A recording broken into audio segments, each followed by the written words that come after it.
when Genie in a Bottle came out, I saw how that song was changing fashion and little girls and dolls and that kind of blew me away. It still does. And I started thinking differently as a songwriter. I actually started thinking, oh, okay, think of a brand, not necessarily for advertising necessarily, but thinking in terms of an artist and what their ideal brand would be and what that would look like in a song. She creates noise. She creates noise. She's moving through the world with a powerful voice. She creates noise. She creates. She creates noise. She creates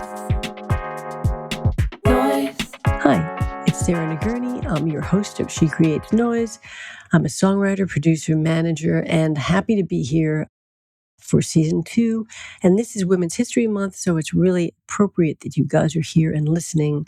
We've had a strong and inspiring first season filled with honest conversations about how real careers are built in this business, the risks, the turning points, and the stamina it takes to stay in the room. Now we're into season 2 and the show is growing, the conversations are deepening, and I'm really happy to have you here. Now, as you may know, She Creates Noise is about the women who shape the music industry, executives, producers, songwriters, managers, and artists, all of those who've built lasting careers in a challenging and constantly evolving landscape. This season, we're expanding the format with new kinds of conversations, especially having more than one person in the room, which I really enjoyed. For example, the episode with mentor and artist pairings of A.C. Scott. A.C. began her singing career in her 60s alongside her mentor and the remarkable A&R executive Kate Hyman. We'll have a thoughtful mental health episode featuring industry leader Erica Ramon, who's the manager of Fergie, as well as Kathy Olson, who's the founder of Hollywood in Mind, as well as a Billboard journalist. We'll sit down with the extraordinary hit songwriters, including Bonnie McKee, who's known for her work with Katy Perry, Pam Sheyne, co-writer of Genie in a Bottle, and Grammy-nominated Laura Veltz, who has worked a lot with Maren Morris, amongst many others. Please check it out. There's so many cool guests coming up. I'm excited for you to hear their stories and hear about craft and leadership and resilience. If you'd like to know more about me and my own journey, you can check out the trailer. Thanks for returning. Thanks for listening. Please share.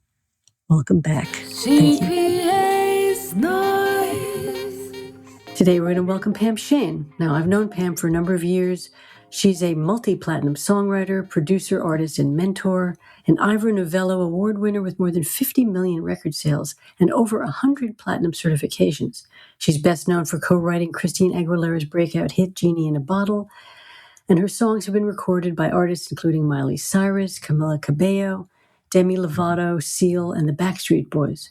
Her film and TV work includes The Princess Diaries, Disney Camp Rock, and Hannah Montana. And that's probably not all, so she's pretty amazing. As a vocalist, she has collaborated with and toured with Elton John, Celine Dion, Cyndi Lauper, and Daryl Hall, and is currently recording with her duo project, Eva, alongside Sarah Bethany.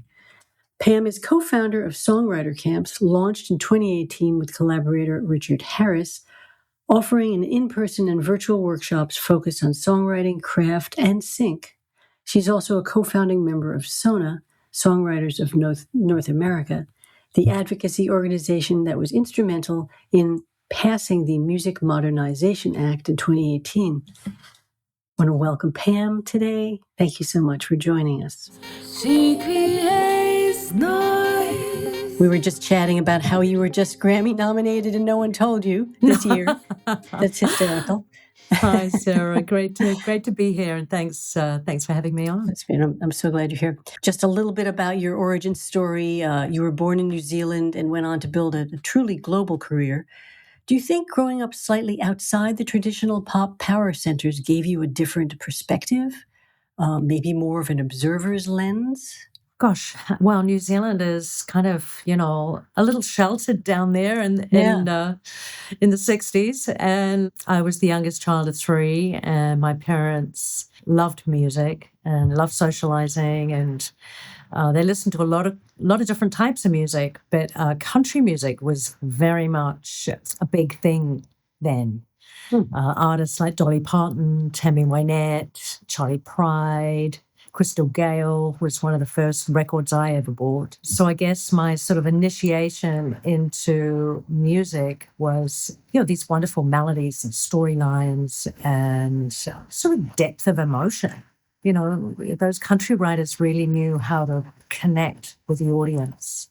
Right. So early on, you were listening to a lot of country music. Listened to a lot of country music, and then the sort of first pop record that really caught my ear was ABBA.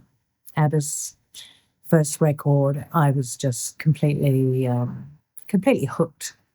Hooked by their amazing hooks. Their melodies were really, the Swedes definitely know how to write a good melody. That was a big thing. And I lost my father when I was 15 years old.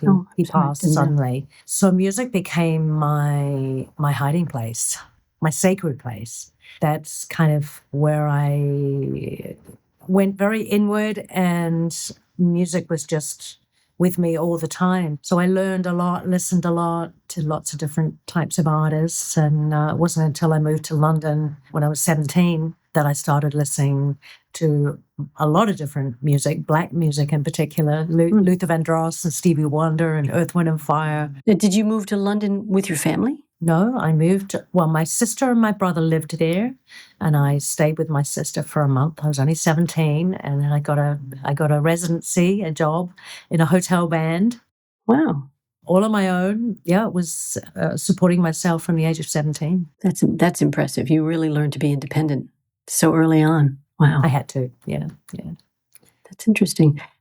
And then just one thing happened. I mean, you can encapsulate a bit because you wound up singing for so many amazing people. But that's when I met you. I think you were writing, but you also were still doing touring and such. Doing the odd gig. I always loved singing. I sang from the age of, 7 or something. My mum and dad sent me for guitar lessons and singing lessons. I never thought for a minute I was going to do it as a job, really at all. And it was just on a very innocent kind of, I'm just going to see, if I can get a nighttime job, because my sister had got me a job in the airline industry, and I hated that. So I was like, okay, I'll just apply for this 7 nights a week, actually 6 nights a week, residency in a hotel band, and I got it.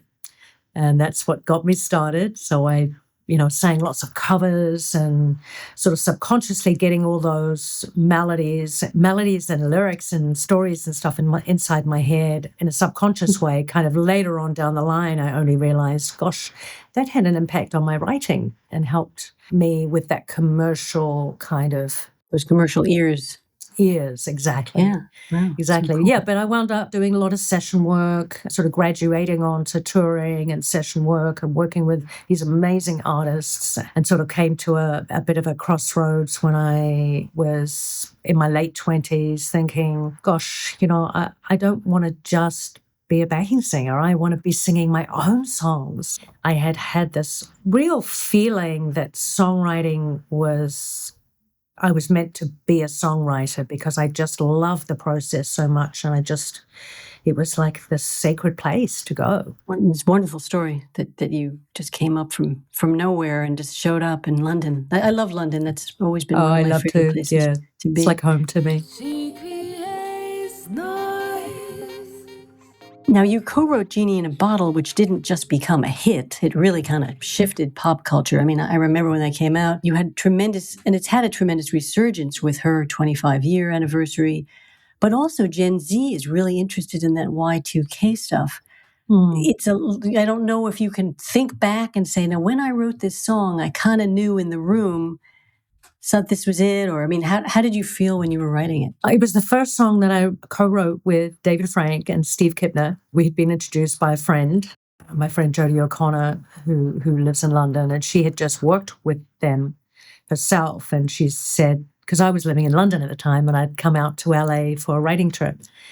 And she said, you definitely got to work with these guys. They're great. And, they're really seasoned writers and experienced musicians. And, Steve comes from a whole family line of songwriters. His dad was a songwriter. His son is a songwriter. He wrote Physical for Olivia Newton-John. So, he'd written some big hits before.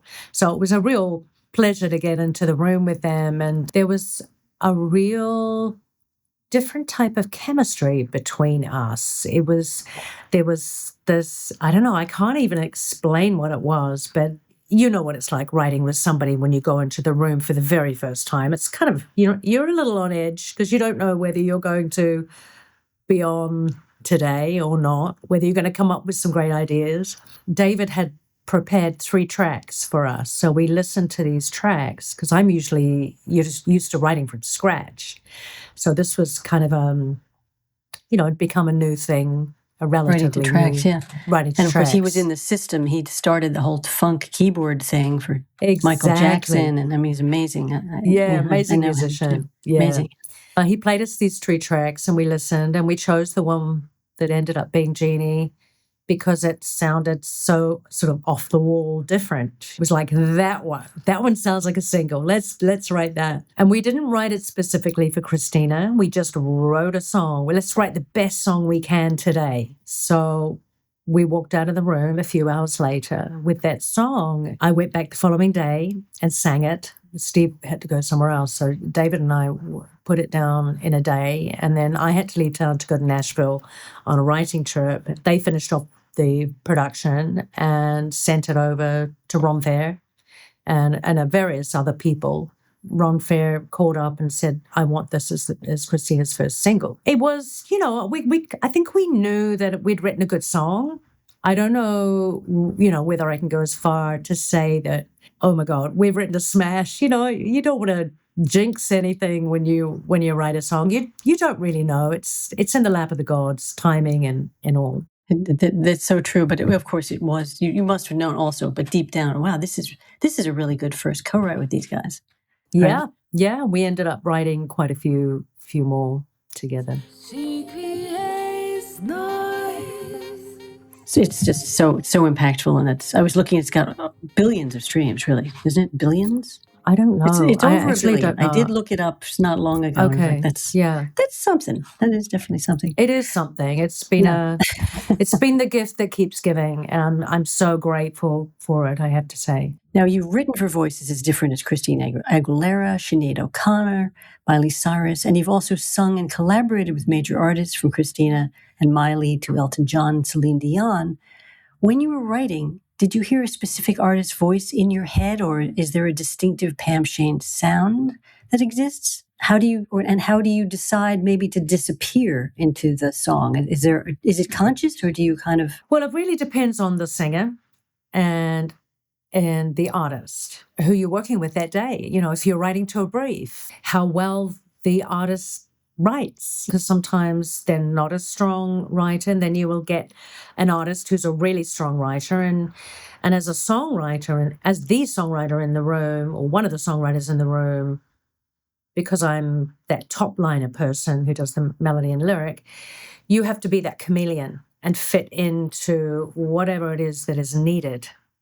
And try, it's a little bit of a political dance, because you don't want to push your ideas on an artist, but at the same time you want to lead and help them articulate what it is that is authentic to them and what their story. I mean, as a writer with a lot of young people, I know that it's kind of like you may have brought the concept, but you have to make them feel like it's theirs. It's theirs, right? Exactly. Yeah. Because usually they're young and they don't maybe have the sophistication to have that kind of concept.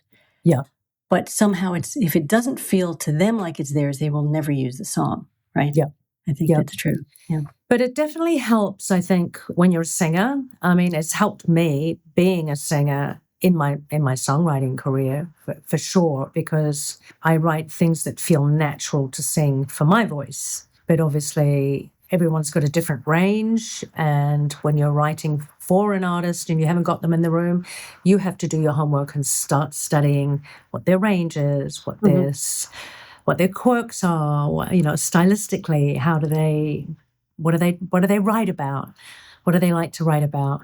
What's going on in their life right now? There's stuff that you have to do prior to getting in the room. Yeah, I mean, a lot of our listeners will find this really interesting to hear that, just many people are listening and don't know that much about how one writes a song that becomes a hit, or just a song in general. It's like any job. Just go do your research and go in prepared. The times that I didn't go in prepared were not so great. But when you go in with an idea, I was actually talking to a Sam Hollander. I don't know whether you know Sam. Oh, I know him, yeah. I mean, not well, but big writer. Awesome. Yeah, big writer, yeah. He still sits and writes every day, whether it's for an hour or two, and comes up with lyrics one day, with melodies one day, with choruses one day. He religiously pushes himself and prepares and makes sure that he goes into a session with an idea. And I do the same. I do as well. I feel scared if I don't, it's like, oh no, I canceled something recently. I had a headache and I couldn't come up with ideas. I just said, I can't do this session without having ideas. She creates noise. We were talking about your songwriter camps, where you're watching creative confidence build and also supporting the abilities of young people to get sync opportunities. And that's something you started with Richard Harris, who's also a lovely and amazing songwriter.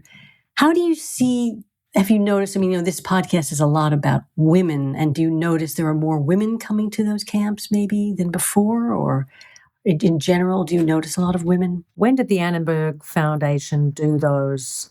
Well, it's been continuing to do them pretty much every year. Yeah, but the numbers are coming up. The numbers are coming up slightly. Yeah, We're all seeing all these different female organizations. Yes. Female-led organizations. Yeah. It's really great to see women are going, yes, I can, and really putting their sleeves up and getting down to work. And Women's Audio Mission, for one thing, and We Are Moving the Needle. Yeah, even the Recording Academy and She Is Music, and as you know, Sona are female-led. Really just curious about are you seeing more women writers coming to those camps, or in general, you just finding that there are a lot of women writers coming to your camps? Generally, there's more women than male. We started out in 2018 doing these camps in person, and it really was put together because we were mentoring at Durango Film TV Festival, not the Film TV Festival, the Songwriters Expo. Right. Mm-hmm. They do 2 a year, and they're wonderful to go to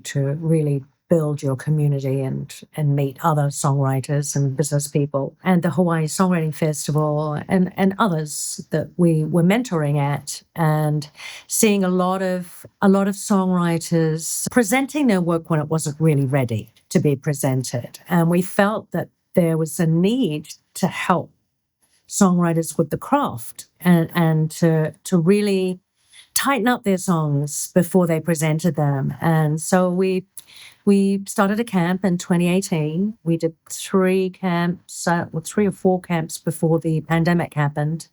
And then we were like, okay, what do we do now? So we went online, and we've been helping independent songwriters. We put together sync camps, but they're done online, and there's no sort of traveling expenses, hotel expenses. So we've kept the fee really, really doable. We give anybody that's connected to a PRO discount. They write 2 specific briefs. Music supervisors come on, and we interview the music supervisors, and we write to their briefs. That's terrific. We've been getting some great sync placements, and they're all one-stop. All the writers. To explain to everyone what one-stop is, if people don't know, it just means that the writer owns their publishing and the master, and that you don't have to go to various companies to get the rights cleared. Yeah, well, we do it through our publishing partner, Penn Music Group, who, Michael, and they do a one-stop. So because there's 3 people on a song, it's only one clearance. So one-stop clearance, but you do own your own song. We don't take any ownership. There's a sync placement fee taken. We wanted to protect songwriters and make sure that they're getting a good deal, being songwriters ourselves. Yep, of course. It's a very good idea. And I know just to stay on the woman thing just for a minute, but that's really cool that you're doing these songwriter camps. So that's mostly over Zoom. The songwriter camp. Okay. Yeah, we only do 2 a year. We're not doing a huge, we do workshops, we do meet and critique workshops, we do one-on-one mentoring, and these sync camps. And I think we were talking earlier about South by Southwest. Did you guys ever go and do anything there with your camps or speak there? No, haven't to South by Southwest. I've done a panel before South by Southwest, but we have done a couple of camps for American Songwriter over the last couple of years. Oh, that's cool. Which has been amazing in Nashville and up in the Catskills. Oh, fun. Now, as a founder member of SONA, which helped pass the Music Modernization Act, you fought for songwriters' rights. Did stepping into that advocacy change how you look at your own involvement in the business in general, or how you look at your own role as a songwriter? Absolutely. Absolutely it did. That was nearly 10 years ago now. Actually, it was more than 10 years ago, because I think we just had the 10-year anniversary of SONA. Wow, it's hard to believe. Isn't it? Yeah, I know, because I know Jack Kugel really well. I watched the whole thing kind of unfold, yeah. It was amazing, and it was really down to the we needed to do something because we weren't sure who had our backs, and we just knew that our income had literally fallen off a cliff. It wasn't funny at all, but it took a while for us all to come out of the woodwork and go, oh, it's happening to you too? I thought it was just happening to me, because streaming happened in such a weird way. We didn't know if it was, what portion of it was mechanical, what portion of it was performance income. And if you didn't own the master, then you were in trouble because you weren't making very much money. Yeah. Yeah, it's leveled up a bit better now, which is great. But it was an incredibly educational time for us all, because we're all songwriters. We're not accountants. We're not some of us, I can speak for myself, maybe not super heavy business people where we know all the different segments of the business, what the politics are, how much skin in the game we had. We really didn't know, but I think we learned a lot from all of that. We went to Washington, which was an incredible experience for me personally, and lobbied senators and sang in their rooms, and that was prior to the Music Modernization Act.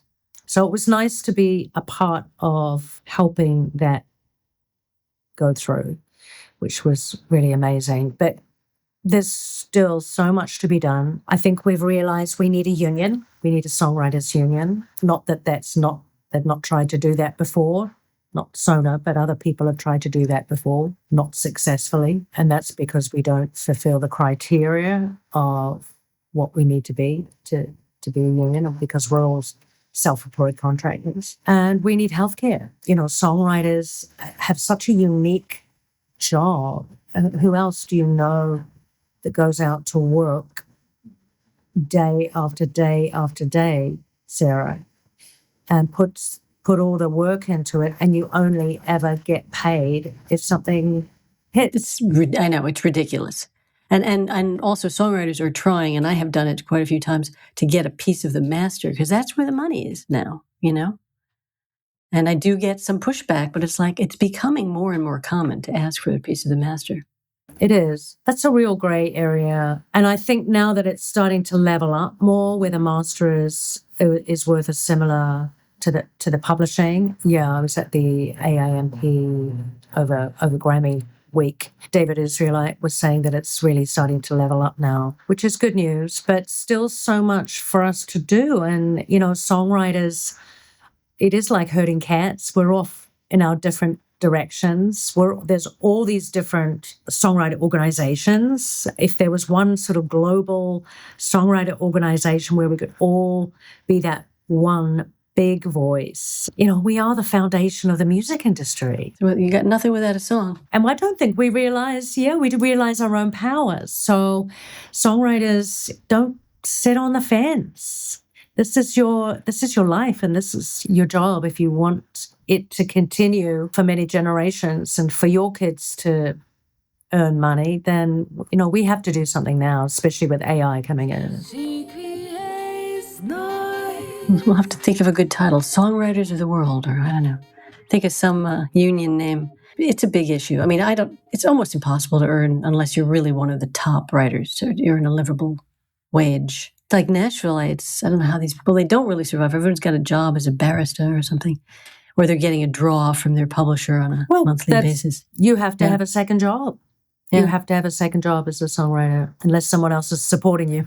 Yes, that helps. Now, you lived through eras where mystery sold records, and now we're in a place where visibility sells everything. It's social media and everything. So in your opinion, and that's just an opinion, do you think songs lose or gain power when the creator becomes part of the brand? In this kind of social media world, anyway. Well, when you say creator, do you mean the artist? I do actually mean the artist, yeah. Because the songwriter doesn't have... Right, it doesn't have visibility. Yep. Not really. But we're working on that. We're working on that. I think it creates power. I love all these different marketing campaigns and branding opportunities for artists that you've seen all the different ads on the advertising and the branding. I think it does strengthen a song and its life. So I'm all for that. And I saw when Genie in a Bottle came out, I saw how that song was changing fashion and little girls and dolls and that kind of blew me away. It still does. And I started thinking differently as a songwriter. I actually started thinking, oh, okay, think of a brand, not necessarily for advertising necessarily, but thinking in terms of an artist and what their ideal brand would be and what that would look like in a song. So I started creating songs in that kind of way, which was a fun, in that visual, because I love visuals. Loved writing film. And you've done a bit of that. Now you're back in the studio with your duo, Eva or Ava? Eva. Eva. Yes. Eva, okay. Just tell me a little bit about that. I met Sarah at the Hawaii Songwriting Festival, and she lives in Hawaii. She's American. And we just sort of, she was actually, her and her husband accompanied me because I had to get up and sing Genie and a couple of my songs. And we became fast friends. I went back several times over the years and we just became good friends. And I said to her, hey, why don't we write a song to sing next year at the Hawaii Songwriting Festival if I get invited back? And so we did. And that was one of the songs that we released, I Forgive You, which is a song about self-forgiveness.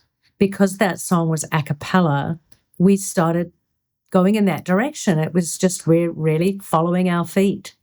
And we're just about to release our fourth song. It's a cover of the Tears for Fears song, Women in Chains, in time for Women's History Month. And it's the only cover we've done so far.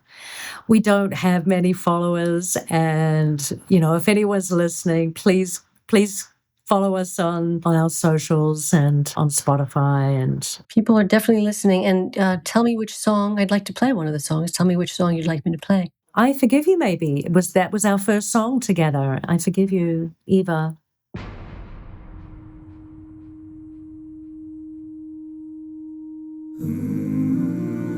For all the lies, the grave untruths, for all the harm you can undo, those ruthless words we sometimes choose, for thinking you have to be perfect, love you don't deserve it, for never really believing you were worth it. Yeah, I forgive you.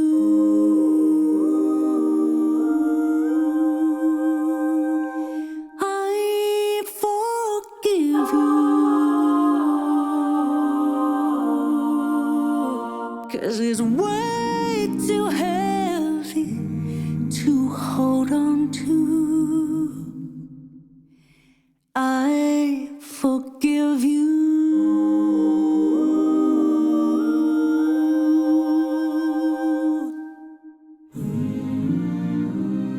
For all this lies. So it sounds great. I can really see wanting to get back there as a singer again. That makes perfect sense.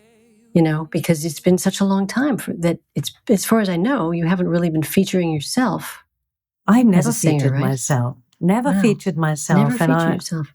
Not really. I mean, I think I did years ago, did an album for a Japanese album that I worked on, but really never released songs. And I had tried to get a deal in the 90s. Celine Dion was pretty big. And actually, I sang on one of her songs. They were signing young girls then. They were signing 15-year-olds, Billie Piper and TV acts, and A&R really didn't have any vision for somebody in their late 20s. So I was like, okay, I'll just be a songwriter. That's fine. Could still sing and contribute to my demos. But I found the whole recently the we're consciousness, we're human beings, and vibration is very healing to our bodies, and singing for me has been a very healing and cathartic experience. Sort of fallen in love with it again.